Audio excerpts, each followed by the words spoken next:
Hey guys, it's Dwayne here. So we're going to be taking a look at this unique little Bible that was produced by Thomas Nelson. And unlike a regular Bible, you don't open it like this and read it, but rather you open it like this and read it.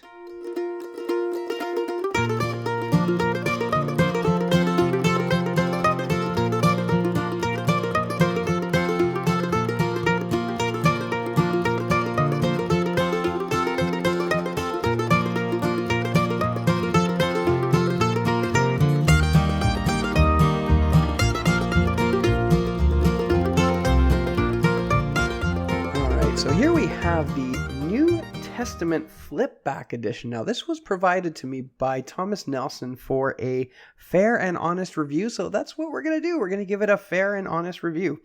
So the first thing you're probably going to notice about it is that it is really, really tiny. Just to give you an idea of the scale, I got this gift card a little while ago, and it's the same size as a credit card.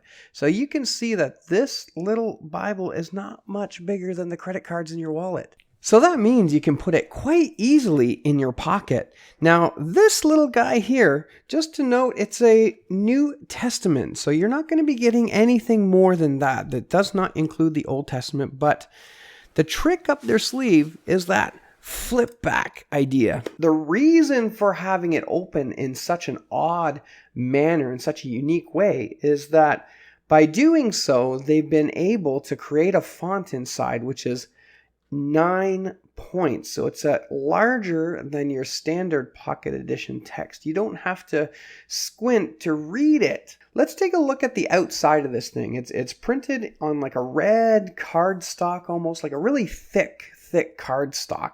Now, it's not soft. I believe it's called a hardcover. And you'll notice that it hinges right at the spine. Now, the hinge itself is really just the sort of papery cover with the actual hard bit of the cover glued on like that.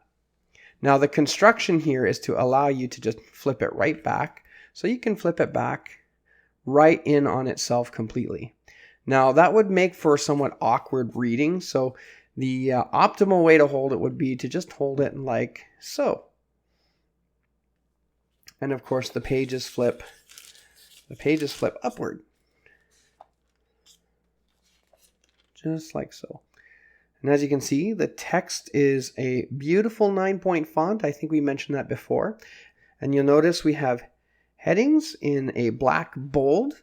And this is not a red letter edition. So if we flip over to Luke, for example, there's no red letter in there. And of course, 34, salt is good. But if it's salt has lost its flavor, those are the words of Jesus. And so this would have been in red. So we have a black text on hand.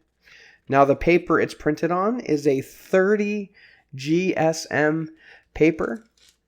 And so you could mark it up and such, but the format is just such an odd format that doing so would be, I would think, rather difficult. The text is line matched on most pages, and the ghosting for a printed edition like this, a pocket New Testament, I would say it's not bad. It's okay, but there is some ghosting and some bleed through. But that's par for the course for a pocket New Testament. I will show one thing here. The margins in this Bible are very thin, but they are also very inconsistent. So if you take a look at this page, for example, you'll see the margin on this side is a lot smaller than the margin on this side. And when you're talking about a flipback edition, it seems to me they should be even. Now, the other thing is, if you notice the margins on this side, they're even. They're even here. So all throughout the text block, you're going to notice that there's a shift in the margin from side to side. And that brings me to another point about this specific edition, is that on the spine, the word New Testament is not centered on the spine Like, I know this is a cheap little pocket edition, but come on, Thomas Nelson, come on. Like, can we at least move that up? My OCD is like freaking out here at this. It's freaking out. The other thing to note, though, is that this is sewn binding. Let's get you right close in there so you can see that. Oh, come on, zoom. Oh, it doesn't like I'm too close. There we go. So you can see the individual signatures there. Inside the Bible, you're not going to get a whole lot of extras here. Again, the whole point of this is portability. You're not going to use this to study intensely anything. You have your copyright page here. You've got your contents. And then you've got a brief preface. This is not the whole preface again. This is just a quick synopsis of what the whole preface is. And then just blam, right into the text.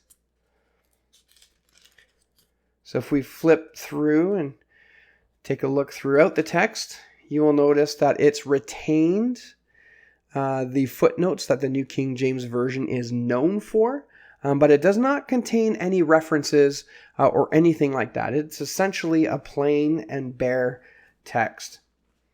Now if we pop on over to the end, oh, this is, I can't get it! Ah! Well, that was a lot harder than it needed to be.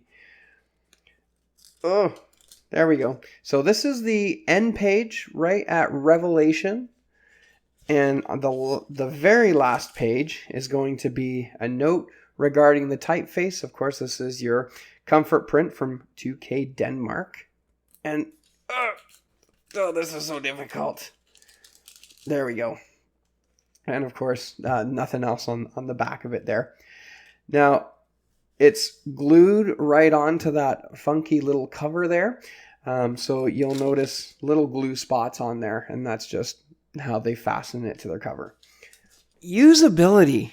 This is such an odd edition of the New Testament of the Bible. And I think putting the New Testament in a flipback edition like this has its pros in that they can have a bigger text font. But the problem is it's just such an unnatural way to read your Bible. Like, everybody's used to holding them like this, and you can even hold it one hand and flip a page. But it gets very difficult, especially with the way that the text kind of bends up there. So to try to get like under it to grab a page is rather difficult. It's actually almost easier to just flip from the top instead. It's a very difficult volume to recommend. I mean, it's really neat. And I want to give a kudos to Thomas Nelson for thinking outside the box and trying something new. I mean, innovation is a great thing. And, you know, when you try new things, sometimes things work really well and sometimes they don't. That's just the nature of trying new things. And I think for a flipback edition that this isn't really well suited for the Bible. But again, that was a great attempt at trying something new. Now, this Bible, I don't know if it's my specific Bible that was sent to me to review, but it does seem to have a few quality issues. One is that spine, man, having that text just not centered on the spine, that just looks so funny. Noticing some of the margins and how they shift back and forth inside.